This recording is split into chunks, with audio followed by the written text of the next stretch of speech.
সুমা দেৱী কালী, সুশান কালী, ৰক্ষা কালী, মা মনসা। নমস্কাৰ, মই কৈছোঁ মায়েং কবিৰাজ তান্ত্ৰিক। যেনেকৈ বহুত মানুহৰ বহুত প্ৰব্লেম থাকে, বিভিন্ন মানুহৰ এক্সিডেণ্ট থাকে, মানুহৰ শনি গ্ৰহ বেয়া থাকে, মানুহৰ গ্ৰহগতি বেয়া থাকে, মানুহৰ ঘৰত প্ৰব্লেম থাকে, মানুহ বান মাৰি দিয়ে। এনেকৈ যদি প্ৰব্লেম থাকে, আমাৰ স্ক্ৰীণখনৰ যোনটো দেওয়া হ'ল নম্বৰটো, এইটো নম্বৰত কণ্টেক্ট কৰিলে পাব। আজি মানুহ এজন মোক নাম দিছে, এইটো নাম হ'ল আপোনাৰ বিপুল ব্ৰ। এইটো আমাৰ কোকৰাঝাৰৰ পৰা দিছে।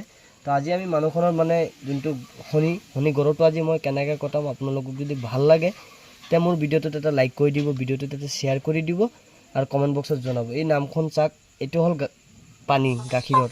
এইটো মই আজি এতিয়া এইটোক দিম, বিপুল দাসৰ নামটো লৈ কিনি শনি গ্ৰহৰ কাৰণে এইটো তেজ ওলাব।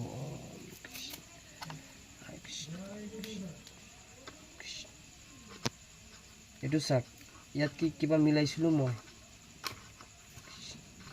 তেজ হৈ আছে নে হোৱা নাই? এইটো শনি গ্ৰহ কাটি গ'ল।